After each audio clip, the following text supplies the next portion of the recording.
नमस्कार ओडिशा। आज तारीख 29 अगस्त 2025। आसतु जाणिनेबा सकाळर किछि मुख्य खबर। प्रथम खबर, सार्वजनिक स्थान रे महिला को हारासमेंट। घटनाटी घटी हरियाणार पानीपत रे। बाइक चलाउथिबा दुष्कृतकारी कार्य कैमेरा रे रेकर्ड होईछि ओ वीडियो वायरल होईछि। हरियाणार पानीपत रे एक घटना, दुई जन बाइक आरोही दिबालोक रे जीटी रोड NH44 पार हेउथिबा महिला को हैरान करने चेष्टा करुछंती। एही दृश्य कैमेरा धरा पड़ी। सोशल मीडिया रे भाइराल होइथिबा एही वीडियो रे देखा जायछि जे अभियुक्त माने एक जनगहलीपूर्ण छकरू आसी जने महिला पछपटू असभ्य ढंग छुईबा को चेष्टा करी तुरंत पलाइछंती। रेड लाइट चौक निकट थिबा यूटर्न ने जने पथचारी द्वारा एही दृश्य रेकर्ड करा जायथिला, जहां ऑनलाइन रे व्यापक आक्रोश सृष्टि करिछि। वीडियो वायरल हेबा परे पानीपत पुलिस तुरंत कार्यानुष्ठान ग्रहण करी अभियुक्त प्रमोद व संजीव को गिरफ्त करिछि, जेउ माने उत्तर प्रदेश बागपत जिल्लार सिनोली गाँवर बासिंदा। Superintendent of police Bhupendra Singh का निर्देश रे किछि घंटा मध्य एही गिरफ्तारी करा जायछि। पचरा उचरा समय अभियुक्त माने स्वीकार करिसेंति जे सेमाने पानीपत को स्क्रैप सामग्री किनिबा को आसीथिले एवं उत्तर प्रदेश फेरुथिबा समय रे महिला को उद्देश्यमूलक भाव हैरान करथिले। पुलिस महिला को सुरक्षा निश्चित करने पर दुर्गा शक्ति टीम, महिला पुलिस कर्मचारी और जरूरी सेवाजान को चिन्हित हॉटस्पॉट रे मुतयन कर सुरक्षा व्यवस्था को कड़ाकड़ी करिछि। एही घटना सार्वजनिक आक्रोश को बढ़ाई एवं रास्ताघाट रे हैरान विरुद्ध रे कड़ानुष्ठान पर दाबी उठी। परवर्ती खबर, जस्मिन जाफर को नहीं विवाद। सोशल मीडिया इन्फ्लुएंसर तथा पूर्वतन बिग बॉस मलयालम केरलर प्रतियोगी जस्मिन जाफर केरल स्थित त्रिशूर गुरुवायर श्रीकृष्ण मंदिर रे पवित्र रुद्रतीर्थम पुष्करिणी रे पाद धोइबार एक इंस्टाग्राम रील पोस्ट करिया परे विवाद रे छंदी होइछंती।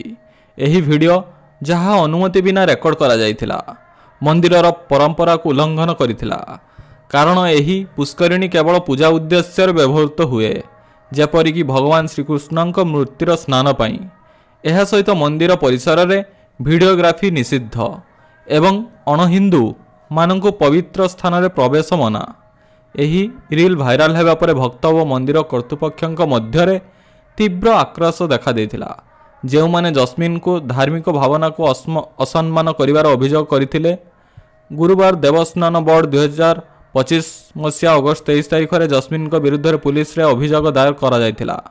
मंदिर नियम उल्लंघन एवं केरल हाइकोर्ट एक निर्देश को उल्लंघन करी मंदिर बाहर वीडियोग्राफी निषेध करा जायथिबा नै उल्लेख कराइथिला। जस्मिन तांको इंस्टाग्राम स्टोरी रे क्षमा मागिछंती। परवर्ती खबर, बंद होइजियो मागणा गहम चाउल। अगस्त 31 तारिख पूर्व सारी दियंतु एही काम। राशन कार्ड रे KYC करबा एबे जरूरी होई जायछि। 5 वर्षरु अधिक बयसर समस्त लोकंकर KYC करबा जरूरी। जदि एही करा जाय नाही तबे राशन कार्ड बंद होइजिवो एवं मागणा राशन रो सुविधा मध्ये उपलब्ध हेबो नाही। एथिपय प्रथमे 30 जून शेष तारिख स्थिर करा जायथिला, जहाकु परे 31 अगस्त करा जायथिला। लोकंकु KYC पई 3 मास समय दिया जायछि। जदि एही समय मध्य KYC करा जाय नाही तबे राशन कार्ड बंद होई जिवो। परवर्ती खबर, मां समलईंको पाखरे लागिला नवान्न। पिठा मिठारे महकुछि पश्चिम ओडिशा। पश्चिम ओडिशार गणपर्व नुआखाई पर्व सारा पश्चिम ओडिशा मिठा पिठारे महकुछि। एहारी मध्य वर्तमान मां समलईंको पाखरे नवान्न लागि होइछि।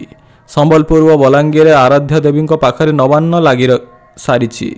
घंटा घंटा वाद्य ताले ताले स्वतंत्र भावे प्रस्तुत होइछि।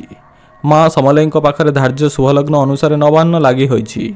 मां को निकट रे चलीछि पूजार्चना। गणपर्व नुआखाई पई उत्सव मुखर पश्चिम ओडिशा।